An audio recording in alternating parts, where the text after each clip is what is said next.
So if you're an artist like me, you've probably looked through YouTube seeking ways to earn money and monetize your art skills. And I'm sure you've all heard the generic advice like sell your designs on t-shirts or make a Patreon or sell a course on Skillshare. And look, all that stuff is great, but if everyone's doing it, it's going to be hard to stand out. If you really want to make some serious money, you gotta sell something that not many people can provide. Which leads me to the point of this video. If you are an artist or a writer and you want to make some moolah, then consider making a video game. Now I already know what you're gonna say. Oh Bravebird, I don't know how to code, I don't know anything about video game production, how am I supposed to do that? Look, don't worry my friend, I am not telling you to create GTA 6 or Skyrim here. When I say video game, I am mainly referring to one of those light novel games like Doki Doki Simulator. And as I'm about to show you, you can use AI such as ChatGPT to generate the video game code for you. So all you have to do is copy and paste it. No coding experience required. And I'm also going to show you guys a little video game I made to prove to you that I'm not capping and that you can do it too. And make sure to watch to the end of this video because I'm also going to discuss possible pitfalls you may want to avoid when creating or marketing your video game. Now with that being said, I'm going to give you guys a brief overview of how I use ChatGPT to create my video game for me and then show you guys the game itself.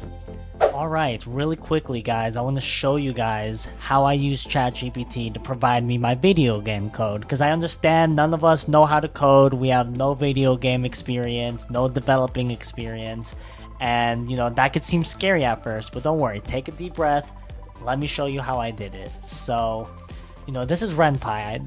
I used RenPy, you don't have to use it, you can use Unity or whatever, as long as ChatGPT knows it, you're good. You're good. So, as you can see, let me just pull it up. This is my ChatGPT history, and just a quick example, I was asking it to give me some dialogue for the succubus, and blah blah blah, and it would spit back this code chunk, as you can see, and I would just copy it, and then I would open up my RenPy script, my code, whatever, and boom, paste it, done. And you know, again, throughout this whole process, I'm constantly asking ChatGPT, okay, where am I pasting this? What files do I literally had no idea how to do anything, as I'm sure most of you guys, you know, can relate to. Just make sure to ask ChatGPT the right questions. If you're unsure about anything, even the smallest thing, ask it. It can walk you through A to Z. Now that's what I did. You guys can absolutely do it too. And, you know, I don't want to bore you guys too much with the details. Essentially, just if you have any question, ask ChatGPT. It could probably help you. And yeah, time to show you guys my quick little video game.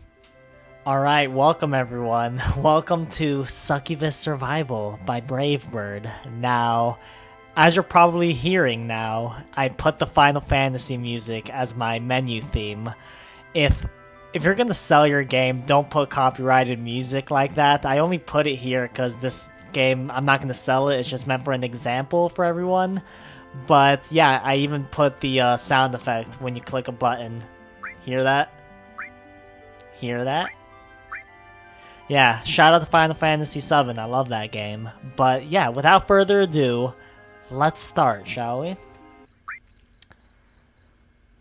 I was deep in sleep when suddenly a creak from the window cut through the silence of the night. And here I put that sound effect. I had a MP3 file and I told ChatGPT, how can I play this sound effect when, you know, the room shows? And it gave me the code. Copy and pasted it.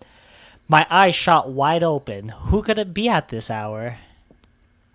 And yeah, and as you can see here, if you're an artist, this is where your art will obviously come in. So I drew the succubus. She's like the, you know, the villain of the game, I guess you could say.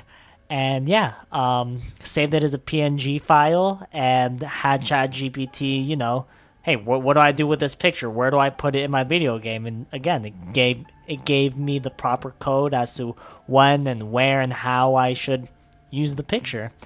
All right, let's continue. I'm not gonna voice actor. I don't want to make you guys cringe. All right, so and as you can see here, we have two choices: to bargain or run away. A clear choice lies before you. Attempt to persuade her or make a desperate dash for safety. Let's bargain. Let's see what happens. I'm sure there are far grander feasts than me. Why settle for a snack when you can have a banquet? How quaint.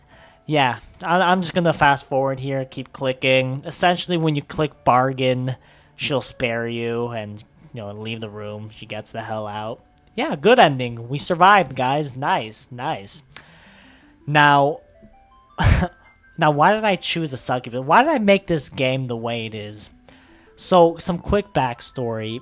Back when I was doing commissions and drawing more X-rated content, my niche was essentially monster girls and vor. If you don't know what vor is, God bless you. But that was what people would tend to pay me and commission me for. So just knowing that succubi are very popular and people often are willing to pay for that, that's probably what I would make my video game about, because I know people are more than likely to buy it.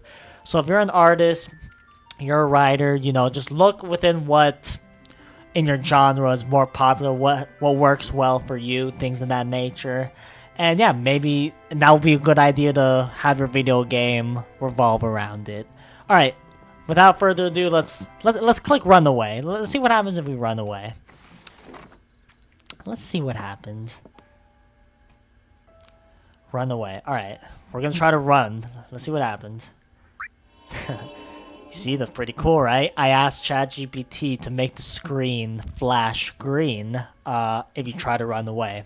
An emerald blaze suddenly engulfs your vision. As it fades, a chilling force paralyzes you, rendering you motionless despite your desperate struggles. Essentially, you're fucked. Let's see what happens. Succubus is like, damn, you trying to run? And see, remember what I told you guys about the vor part? I'm not going to continue. I'm not going to keep clicking. This is a family-friendly channel, again. But, essentially I wanted two endings. One where she spares you, happy ending, and one where, I guess, you get eaten. So, that's pretty much the video game itself. It's like a 5-minute game. But if I were to make this like a full-fledged game, man, I could easily sell this for 30, 40 bucks, and people would eat it up. So, again, just look within your genre, look within your niche. It doesn't have to be not safe for work at all either. Just pick something that you think will, be popular with, that'll resonate with people. So yeah, hope you guys enjoyed this little demo. Okay, so now that you guys more or less know how I made the game, let's go over some important things. First, if the coding part still scares you, you can always go to Fiverr or another freelance site and hire someone to code the game for you. You'll probably have to pay for commercial use so you can sell the game, but if you only want to focus on writing and making the art, it'll probably be worth it. Also, I would strongly urge you to do a little research beforehand and make sure the game is something that people would be interested in. The last thing you want to do is spend all that time drawing the art and making the game just for nobody to buy it. So make sure there isn't another game out there that's similar to yours. And of course, there's always the question of whether you should make the game safe for work or not safe for work, and there's pros and cons to both, I'd say.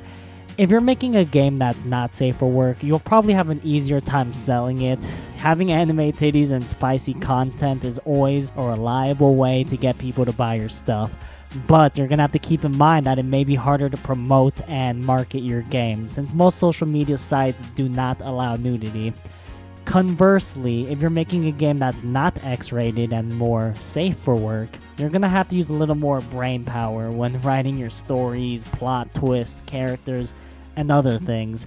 Try to make your game have stuff that you can't find anywhere else, but as opposed to not safe for work art, you can easily promote it on Instagram, YouTube, and TikTok without having to worry about getting banned. You can post gameplay, teasers, and other things that'll make people interested in buying it.